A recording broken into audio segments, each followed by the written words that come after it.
ஒரு ஆக்ஷன் பண்ணணும்னு எனக்கு தோணுச்சு. எல்லாரும் போயிட்டாங்க. இல்ல பர்மிஷன் பண்ணலாமா? இப்பவும் பண்ணலாம், ஒன்றும் தப்பு இல்லை.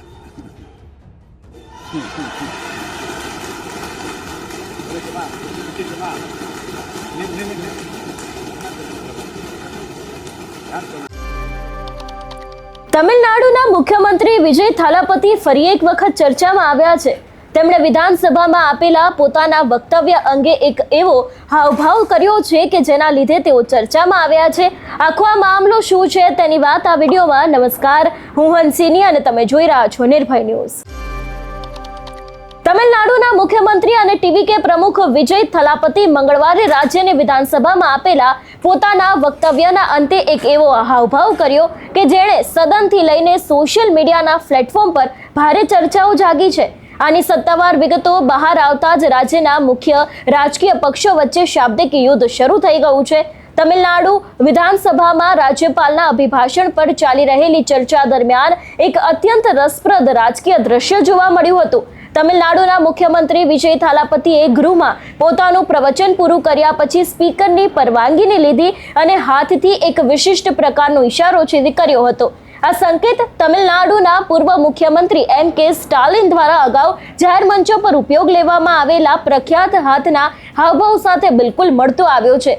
સૌથી પહેલા તો વિજય થાલાપતિનો જે આ વિડીયો વાયરલ થયો છે અને તેમના દ્વારા જે આ હાથનો હાવભાવ કરવામાં આવ્યો છે એ દ્રશ્ય ઉપર નજર કરીએ. ஒரு ஆக்ஷன் பண்ணணும்னு எனக்கு தோணுச்சு. எல்லாரும் போயிட்டாங்க. இல்ல பர்மிஷன் பண்ணலாமா? இப்பவும் பண்ணலாம், ஒன்றும் தப்பு இல்லை.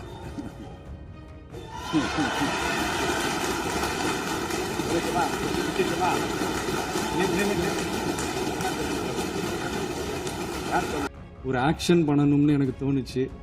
எல்லாரும் போயிட்டாங்க. இல்ல பர்மிஷன் பண்ணலாமா? இப்பவும் பண்ணலாம், ஒன்றும் தப்பு இல்லை.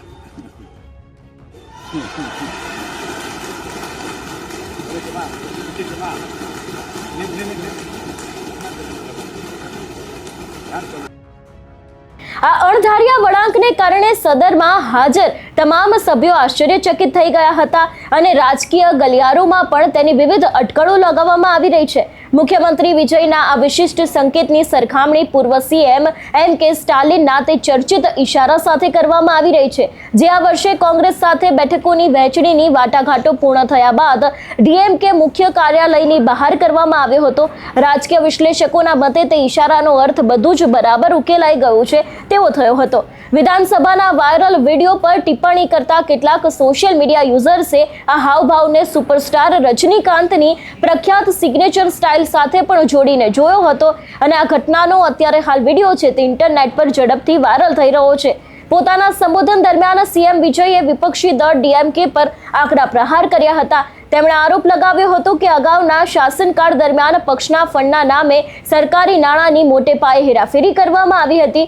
મુખ્યમંત્રીની આ ટિપ્પણીનો ડીએમકેના સભ્યોએ ગૃહની અંદર ઉગ્ર વિરોધ કર્યો હતો અને વિપક્ષના નેતા ઉદયનીતિ સ્ટાલિને તાત્કાલિક પોતાની બેઠક પરથી ઊભા થઈને આક્ષેપોનો સખત વાંધો દર્શાવ્યો હતો.